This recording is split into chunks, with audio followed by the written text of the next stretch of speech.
تمام چیزوں سے جو دنیا کے اندر موجود ہے، ہر ٹیسٹ سے تمہیں نکال لے گی، ہر مصیبت سے تمہیں نکال لے گی، ہر پریشانی سے تمہیں نکال لے گی، وہ ہے فمن تبع ہدایا۔ ایسے ہوگا کہ جیسے کسی بھوکے کے پاس روٹی ہو اور اس میں پیک میں رکھی ہو ساری، نئے سال سب پیک کیا ہو اور رو رہا ہو، اس سے جا کے پوچھے کبھی کیوں رو رہے ہو؟ کہتے بھوک لگ رہی ہے، میں کیا کروں، سخت بھوک لگ رہی ہے۔ اچھا دیکھی چیزیں کہ اس میں کیا تمہارے؟ کہتے اس میں تو روٹی اور سالن ہے۔ کہتے یہ سالن روٹی تمہارا پاس موجود ہے، بھوک کا انتظام تمہارا، پھر تم کیوں رو رہے ہو؟ بھوک لگ رہی ہے۔ اسی طرح آج ہمارا رونا اور چیخنا پکارنا، دنیا کے معاملات کو بلیم کرنا، یہ تو انتہائی درجے کی بیوقوفی ہے کہ اللہ سبحانہ تعالیٰ نے ایسا خزانہ ہمیں دیا ہوا ہے، ایسی نعمت ہمیں عطا کی ہوئی ہے۔ ہر گھر میں قرآن موجود ہے،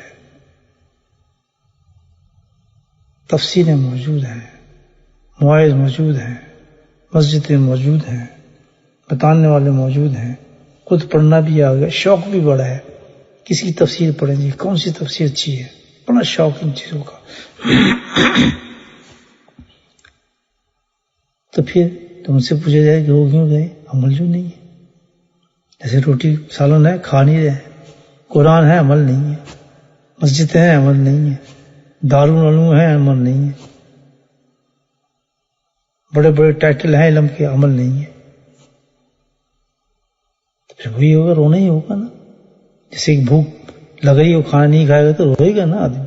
اسی طرح پھر حال تو یہی ہوگا ہمارا کہ جو پروٹیکشن اللہ نے دی ہے، اس کو ہم استعمال ہی نہیں کریں گے، اس کو توجہ نہیں دیں گے، تو پھر رونا ہی ہے نا۔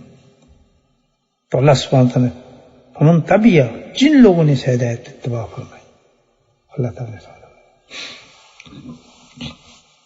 یہ تو ایک بہت نواز اور صاف پیغام ہے ہماری زندگی کا، الحمدللہ آخرت کو بنا۔ جہاں یہ ہوگا وہاں میں نہیں ہوں گا، سبحان اللہ۔ جہاں نبی کریم صلی اللہ علیہ وسلم کی سنت ہوگی وہاں میں نہیں ہو سکتا، کبھی ہو نہیں سکتا، اندھا ہو جاؤں گا، چاہے اس نے کہا کیا کیا جائے، بس ٹھیک ہے۔ اس نے پھر ایک اور چکر چلا لیا، بہت بڑا جال دے دیا، بہت بڑا جال دے دیا، اور اس نے اب ترکیبیں لگائی کہ چھوڑ دو ساری چیزیں، اب سارے جو معاملات ہیں جو میں نے سوچی ہوئی پلاننگ ہے اس کو تو پیچھے رکھو، اس ایک چیز پہ پکڑو ان کو، اس میں اگر ان کو پکڑ لیا میں نے اور قابو کر لیا، بس پھر میرے لیے تو کامیابی کامیابی، میرا مشن پورا ہو جائے گا ان کو جہنم میں لے جانے کا۔ اس طریقے کو سمجھ چکا تھا اور جان چکا تھا۔ ہم تو بھول گئے، لیکن اس نے تو گرا باندھی چیز کی، اس بات کے بارے میں اس کو پتا ہے کہ اصل چیز ان کے پاس کچھ بھی نہیں ہے سوائے اس کے جس کو اللہ نے فرمایا ہے۔ تو اس نے کیا کیا، بس اس نے دوسرا چال یہ چلایا کہ ہمارا جو حفاظتی ہتھیار تھا، جو ہمارے کامیابی کی چیز تھی، الحمدللہ جو فقط فوز عظیمہ تھا، اس نے اس کی طرف رخ پھیر دیا۔ اب اس نے سب چیز کرنے کی اجازت، پڑھو بھی، علم بھی حاصل کرو، قرآن بھی کرو، تلاوت بھی کرو، حج بھی کرو، عمرے بھی کرو، صدقات بھی دو، جو چاہے نیکی جمع کرتے رہو تمہیں۔ اس نے پتا ہے کہ سارا کا ساری روح ان تمام چیزوں کی ایک چیز میں ہے، امیت رسول فقط اطاع اللہ ہے، کہ اگر تم نے رسول کی اطاعت کی ہے، سنت کے مطابق ہے، تو تیری نماز بھی نماز ہوگی، تیرا حج بھی حج ہوگا، تیرا عمرہ بھی عمرہ ہوگا، یہ صدقات بھی صدقات ہوں گے، تو سب کچھ اس وقت ہوگا اگر یہ نبی کریم صلی اللہ علیہ وسلم کی سنت کے مطابق ادائیگی کی جا رہی ہے، اس کی زندگی میں سنت اور شریعت موجود ہے۔ تو اس نے کہا میں یہ کرنے دیتا ہوں، کو کرے جاؤ۔ ابھی تو لاکھوں لاکھوں مجموعے ہوتے ہیں، بڑے بڑے، آپ دیکھ لیں ہمارے یہاں ماشاءاللہ مجموعے لگتے ہیں ہر بات پر، مجموعے لگانا تو ایک منٹ کا کام، شیطان سپورٹ کرتا ہے، لیکن اس مجموعے میں خاص وہ ایک چیز رکھتا ہے کہ ان کو نبی کریم کی سنت اور شریعت کی بات نہ پہنچے یہاں سے۔ اللہ اکبر، لمبے لمبے جلوس نکال دے گا، بجتوں کو بھر دے گا، نہیں وہاں سے کوشش کی پوری یہ ہوگی کہ جتنے بھی آدمی ہیڈ ہوں گے وہاں بیٹھنے والے ہوں گے ان کے منہ سے یہ چیز نہ نکلے، عشق نکل جائے، محبت نکل جائے، آنسو نکل جائے، تڑپنا آ جائے، سب کچھ آ جائے وہاں لوگوں کو متاثر کرنے کے لیے، لیکن اصل میسج ان کی زبان سے نہیں نکلنے دے گا۔ وہ کیا ہے؟ سبحان اللہ، پیارے آقا صلی اللہ علیہ وسلم کی سنتوں پہ عمل کرو، اسی میں کامیابی ہے۔ سنت اور شریعت یعنی کتاب سرکار رسول کی سنت کے مقابلے میں ایک چیز پیدا کر دے گا، محدثاتھا، شد الامور محدثاتھا۔ وہ کیا چیز ہوگی؟ کلو بدعت دلالت، بدعت ہوگی، ہر بدعت جو ہے وہ دلالت ہے۔ اور سرکار رسول کے مقابلے میں جو ایک چیز پیدا کرے گا وہ ہوگی، اس کو کہا جائے گا بدعت۔ بدعت کیا چیز ہے؟ کہ وہ ایسا کام ہوگا فی الدین، جو دین کے اندر ڈالے گا، للدین نہیں ہوگا، للدین اور فی الدین کیا ہے؟ ایک ہوتا ہے کہ دین کو سپورٹ کرنے کے لیے کوئی چیز کرنا، دین کو سپورٹ کرنے کے لیے کوئی چیز راستہ اختیار کرنا، ایک ہوتا ہے فی الدین، دین کے اندر کوئی چیز پیدا کرنا، یعنی اس کو دین بنانا، ثواب بنانا اس کو۔ تو وہ کیا کرے گا؟ سنت کے بیچ نکال کر، سنت کے طریقوں کو نکال کر ان طریقوں کو نکال دے گا، اس کی جگہ وہ کیا کرے گا؟ وہ اپنی باتیں ڈال دے گا دین کے اندر، اپنی باتیں دین میں پیدا کرا دے گا۔ وہ کیا ہوگا؟ پتہ کیسے چلے گا؟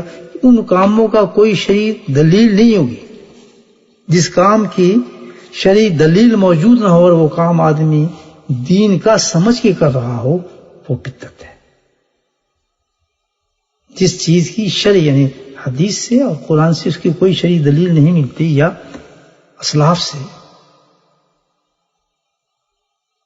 کوئی چیز ایسی نہیں ملتی جو شرعی دلیل رکھتی ہو، یعنی کتاب اللہ اور سنت رسول اللہ کے علاوہ تعلیمات ہوں، تو ان کے منافی کام ہوگا، اس کے اگینسٹ کام ہوگا۔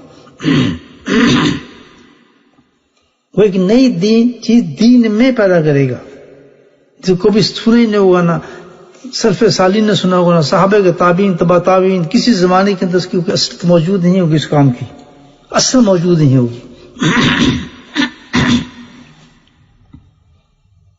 تو وہ ایسی باتیں دین پیدا کر کے اس میں ایسی اٹریکشن پیدا کر دے گا ان باتوں میں کہ لوگ اس میں جوک آنا شروع ہو جائیں گے اور وہ دین بن جائے گا۔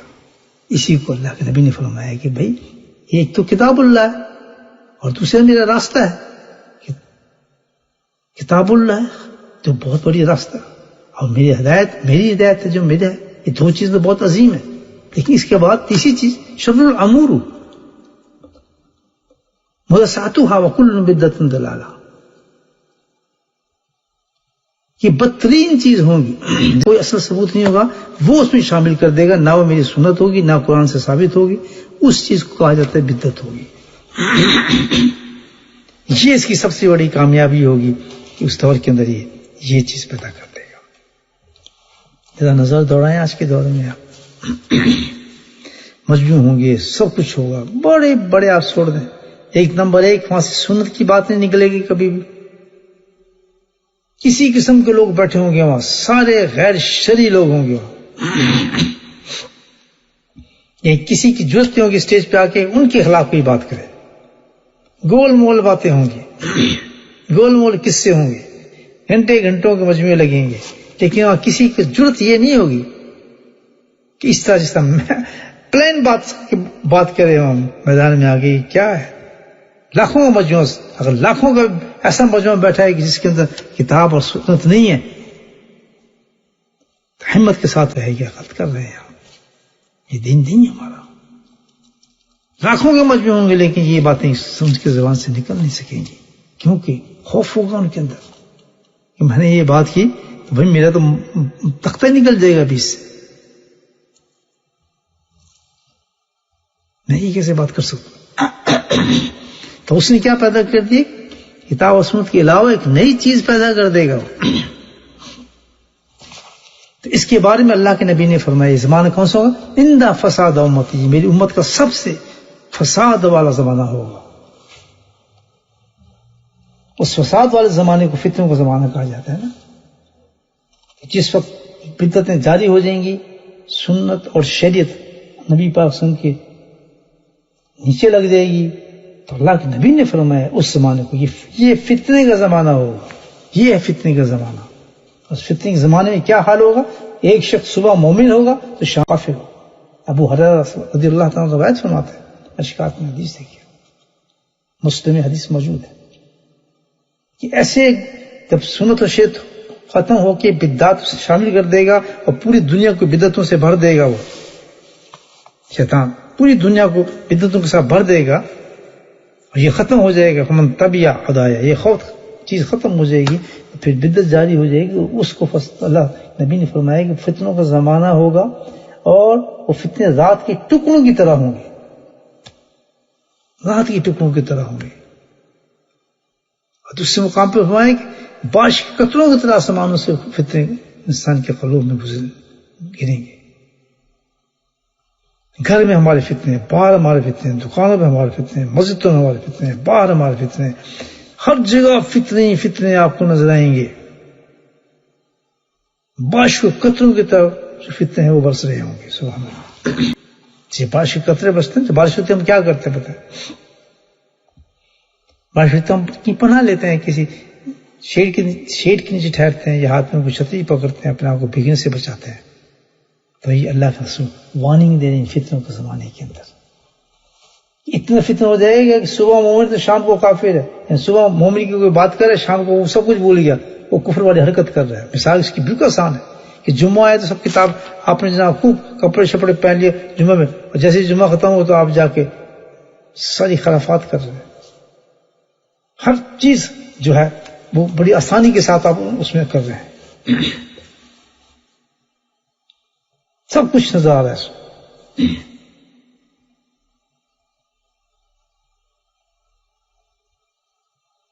یعنی صبح تو مومن تھا, شام کو دیکھو تو کافی, یعنی ابھی تو پہلے ٹھیک ٹھاک تھا یار, مسجد میں تھا, پھر نماز پڑھ کے ابھی دیکھو تو سب لباس اتر گیا, سب کچھ معاملے ہوں گے. حتیٰ کہ یہ ہو جائے گا کہ وہ ہم دیکھ رہے ہیں اب تو ہمیں تعجب نہیں لگتا کہ ماں خود بے حیائی کی ننگے کپڑے اپنی بیٹیوں کو لا کے دے گی, بیٹا یہ پہنو, اس سے اچھی لگتی ہو تم, باہر جاؤ گی تو لوگ کیا کہیں گے, یہ لباس پہنو. گندے ننگے لباسوں کو لا کے مائیں سلیکٹ کر کے دیں گی کہ تم پہنو. باپ لے کر آئے گا, باپ اپنی بیٹی کو کہے گا آج تو تم بہت اچھی لگ رہی ہو بھائی, کتنے تم بوائے فرینڈ نہ زیادہ بنا لینا اپنے. میں آج کی معاشرے کی بات کر رہا ہوں. اپنے عاشقوں کو محبوبوں گھروں گھیر کر لائیں گے, ماں باپ ان کو ریسیو کریں گے, خوش ہوں گے. کوئی ایمان ہے اس کے پاس یا نہیں, بالکل کس مذہب سے کوئی تعلق نہیں, آؤ جی سوسائٹی ہے, ماڈرن زمانہ ہے, اس میں اب یہ چیزیں نہیں چلتی, مکس ہونا پڑتا ہے انسان کو ہر چیز کے ساتھ. لیکن پھر بھی ہمارے الماری کے اوپر کہیں نہ سے قرآن کا ایک نسخہ پڑا ہوگا, جھانک رہا ہوگا, دیکھ رہا ہوگا کہ سبحان اللہ یہ ہے مومن. شیطان جیت گیا. صرف ایک چیز سے شیطان جیتا ہے کہ اس نے سنت کو نکال دیا. اگر اس وقت سے سنت موجود ہوتی تو سارے اپنے بچوں کی تربیت, اپنی تربیت, گھر کا ماحول, جیسے سارا ہمارا سنت پہ ہوتا تو کیسی لڑکی بچے ہمارے کیسے خراب ہو سکتے تم مجھے بتائیں. کسی بھی گندی جگہ میں آپ بھیج دیں, اگر آپ کے ہاتھ میں سنت ہے, قرآن واحد آپ کو گواہی دے رہا ہے کہ تم نے اگر پکڑا فمتبع ہدایا فلاح. میں اللہ وعدہ کر رہا ہے کہ اس کو کہیں زمانے سے نہ ڈرنا, کسی ساری دنیا اللہ تعالیٰ کی ہے, ہر ملک اللہ تعالیٰ کا ہے.